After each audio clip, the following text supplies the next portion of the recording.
Rencana pemindahan Ibu Kota Republik Indonesia dari daerah khusus Jakarta ke Ibu Kota Nusantara yang terletak di Penajem Pasar Utara, Kalimantan Timur tentunya memiliki target dan tujuan untuk memajukan Indonesia sesuai dengan visi Indonesia Maju tahun 2045. Bagaimanakah upaya pemerintah dalam memajukan Republik Indonesia sesuai dengan visi Indonesia Maju tahun 2045 berkaitan dengan pemindahan Ibu Kota Republik Indonesia dari daerah khusus Jakarta ke Ibu Kota Nusantara.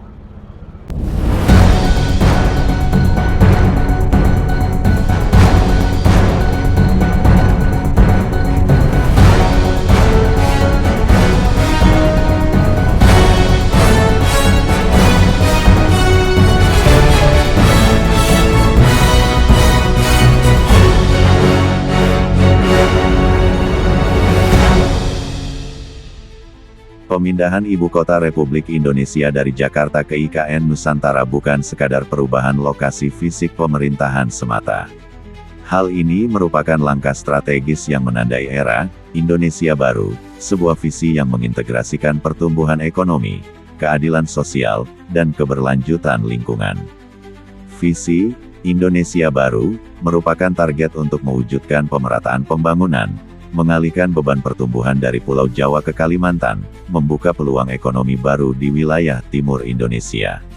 Ibu Kota Baru Republik Indonesia yakni IKN Nusantara dirancang untuk menjadi kota berkelanjutan atau sustainable city dengan 70% area hijau, energi terbarukan dengan mengembangkan panel surya, pembangkit mikrohidro, dan transportasi rendah emisi seperti LRT, bus listrik, jalur sepeda. IKN Nusantara dirancang untuk menjadi smart city, dengan jaringan fiber optik 5G, pusat data nasional, dan platform pemerintahan digital yang memudahkan layanan publik. Tentunya IKN Nusantara dapat menjadi identitas baru bagi bangsa dan negara Republik Indonesia yang berdaulat secara nasional dan internasional. Arsitektur dirancang untuk mengangkat kearifan lokal, mengangkat budaya bangsa dengan memberikan ruang untuk memperkenalkan kepada dunia akan keragaman budaya Indonesia seperti rumah panjang Dayak, motif batik dan ornamen tradisional sehingga IKN menjadi simbol kebanggaan budaya. Dengan adanya pemindahan Ibu Kota Republik Indonesia dari daerah khusus Jakarta ke IKN Nusantara sangat diharapkan membawa dampak positif dan memiliki keutamaan manfaat. Aspek dampak positif yang sangat diharapkan adalah tingkat pertumbuhan ekonomi secara signifikan dan terbentuknya zona industri baru, peningkatan investasi asing, penciptaan jutaan lapangan kerja. Dampak sosial dari pemindahan ibu kota ini, tentunya juga sangat diharapkan untuk mengurangi tingkat kemacetan dan polusi di Jakarta, peningkatan kualitas hidup bagi warga yang pindah, serta pembangunan infrastruktur pendidikan dan kesehatan terutama di wilayah Kalimantan dan sekitarnya. Lingkungan pengelolaan air bersih yang lebih baik, preservasian hutan tropis, dan target net zero emission pada 2045. Politik pemerintahan akan lebih baik dan dekat dengan rakyat di seluruh Nusantara yang akan memperkuat integrasi nasional. Pemindahan Ibu Kota Republik Indonesia merupakan cita-cita, harapan dan langkah ambisius serta realita yang menempatkan Indonesia di jalur transformasi menuju Indonesia Baru. Dengan menggabungkan visi berkelanjutan, teknologi canggih, dan partisipasi rakyat, IKN berpeluang menjadi model kota dunia yang tidak hanya memindahkan kantor pemerintahan, tetapi juga memindahkan harapan dan peluang bagi seluruh bangsa.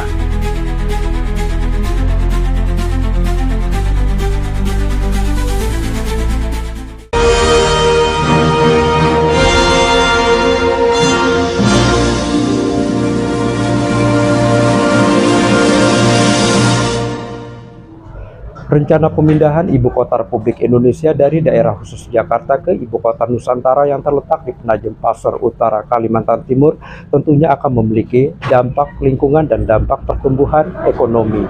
Bagaimanakah dengan dampak lingkungan dan dampak pertumbuhan ekonomi setelah Ibu Kota Republik Indonesia dipindahkan dari daerah khusus Jakarta ke Ibu Kota Nusantara? Topik yang menyentuh dua hal utama dalam rencana pemindahan Ibu Kota Republik Indonesia dari daerah khusus Jakarta ke IKN Nusantara, menyoroti dua aspek penting yakni mengenai lingkungan dan pemerataan ekonomi.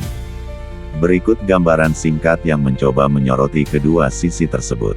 Dampak lingkungan. Jakarta selama ini mengalami lonjakan populasi yang cukup masif. Hal ini mengakibatkan kemacetan, polusi udara, dan penurunan kualitas air. Dengan relokasi sebagian besar kantor pemerintahan di satu wilayah. Dengan adanya rencana pemindahan ibu kota Republik Indonesia akan memberikan peluang Jakarta untuk berbenah diri yang diperkirakan akan mengalami penurunan volume kendaraan pribadi dan kemacetan lalu lintas, serta penurunan emisi CO2 di Jakarta. Hal ini memungkinkan Jakarta dapat melakukan recovery program penghijauan, perbaikan kualitas udara, pengelolaan air bersih dan mengendalikan jumlah penduduk. Sementara, lingkungan di IKN Nusantara memiliki konsep dan didesain sebagai Green City atau kota hijau dengan target 70% lahan dipertahankan sebagai ruang terbuka hijau, hutan kota, dan lahan pertanian urban. Panel surya di atap gedung pemerintahan, pembangkit mikrohidro dari Sungai Sepaku, serta rencana pemanfaatan biomasa dari limbah hutan merupakan rencana pengembangan energi terbarukan. Transportasi rendah emisi seperti jaringan LRT, bus listrik, dan jalur sepeda yang terintegrasi, semua ini memiliki tujuan dan dirancang untuk mencapai net zero emission pada 2045. Konversi lahan di IKN Nusantara merupakan sebuah tantangan dalam proses pembangunan infrastruktur yang berarti membuka sebagian hutan dan lahan gambut. Jika tidak dikelola dengan perencanaan yang matang dan baik, tentunya dapat meningkatkan risiko banjir dan emisi karbon.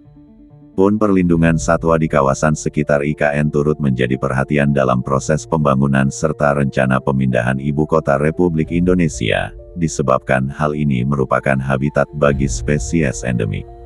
Program konservasi dan penataan zona penyangga menjadi penting untuk menghindari gangguan ekosistem. Peluang pemerataan ekonomi, mengembangkan investasi infrastruktur untuk pembangunan ibu kota Nusantara seperti jalan, pelabuhan, bandara, dan jaringan telekomunikasi di Kalimantan tentunya akan membuka akses pasar bagi produk-produk lokal. Hal ini dapat menurunkan biaya logistik bagi petani, peternak, dan UMKM di wilayah timur Indonesia. IKN Nusantara dikonsep untuk memiliki zona industri dan kawasan ekonomi khusus (KES). Pemerintah menargetkan beberapa zona industri di sekitar IKN yang fokus pada pengolahan hasil hutan, pertanian berkelanjutan, dan energi terbarukan. Dengan fasilitas yang sudah terhubung ke listrik bersih dan transportasi, investor asing lebih mudah menempatkan pabrik di sekitar wilayah IKN Nusantara. Kehadiran IKN Nusantara tentunya dapat menciptakan lapangan kerja yang memungkinkan untuk mengkonstruksi ribuan tenaga kerja, baik terampil maupun tidak, dibutuhkan selama fase pembangunan. Setelah masa pembangunan selesai, kebutuhan akan staf administrasi, keamanan, layanan publik, dan sektor pariwisata tentunya akan meningkat. Dalam tingkat pendidikan dan riset, IKN Nusantara telah mempersiapkan dengan mendirikan kampus baru dan pusat riset yang diantaranya adalah bidang energi terbarukan dan pertanian presisi yang akan melahirkan tenaga profesional lokal.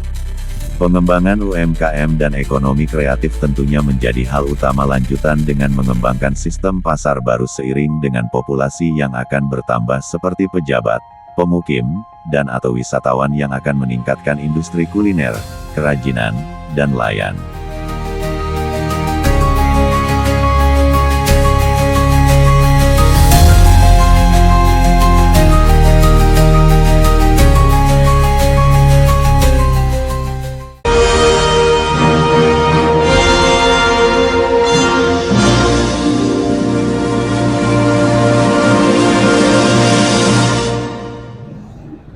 Dengan adanya rencana pemindahan ibu kota Republik Indonesia dari daerah khusus Jakarta ke ibu kota Nusantara yang terletak di Penajem Pasar Utara, Kalimantan Timur, tentunya kita dapat memprediksi atas pertumbuhan ekonomi di seluruh wilayah Indonesia setelah terjadinya pemindahan ibu kota Republik Indonesia dari daerah khusus Jakarta ke ibu kota Nusantara.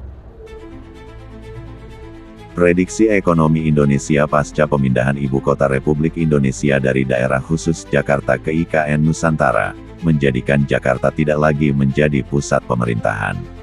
Seiring dengan pemindahan ibu kota tersebut, kemungkinan beberapa tren ekonomi akan tumbuh dan berkembang di Indonesia.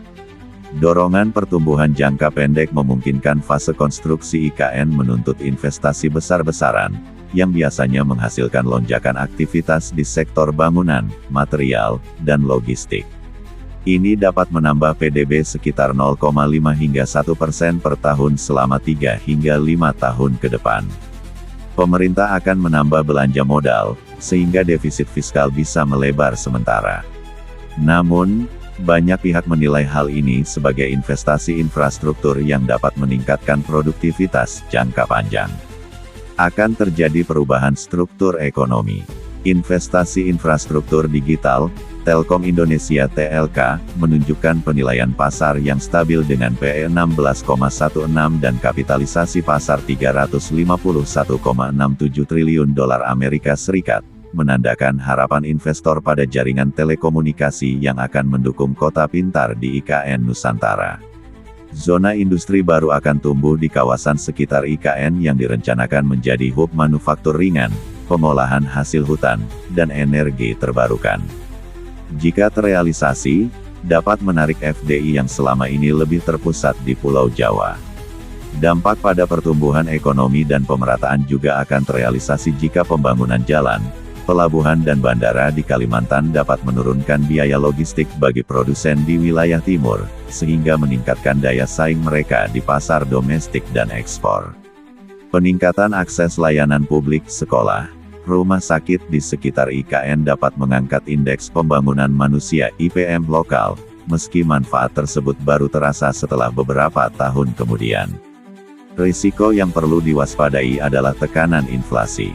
Permintaan tinggi untuk tenaga kerja dan bahan bangunan dapat menaikkan harga konsumen, terutama di wilayah sekitar IKN. Keterbatasan fiskal juga perlu diperhatikan jika proyek tidak menghasilkan pendapatan yang diharapkan. Beban utang dapat meningkat. Lingkungan, konversi lahan hutan dapat menimbulkan risiko banjir dan degradasi ekosistem, yang pada gilirannya dapat mempengaruhi sektor pertanian dan pariwisata. Outlook jangka menengah panjang. Jika pemerintah berhasil mengintegrasikan IKN dengan jaringan transportasi nasional dan memastikan alokasi dana yang transparan, ekonomi Indonesia dapat mengalami pertumbuhan yang lebih seimbang antara Pulau Jawa dan wilayah lain. Sebaliknya, kegagalan dalam mengelola isu-isu fiskal dan lingkungan dapat memperlambat realisasi manfaat tersebut. Secara keseluruhan, pergeseran ibu kota dipandang sebagai peluang struktural untuk mempercepat diversifikasi ekonomi, tetapi keberhasilannya sangat bergantung pada kebijakan pendamping, kualitas pelaksanaan proyek, dan stabilitas makroekonomi global.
Mentari mulai bersinar.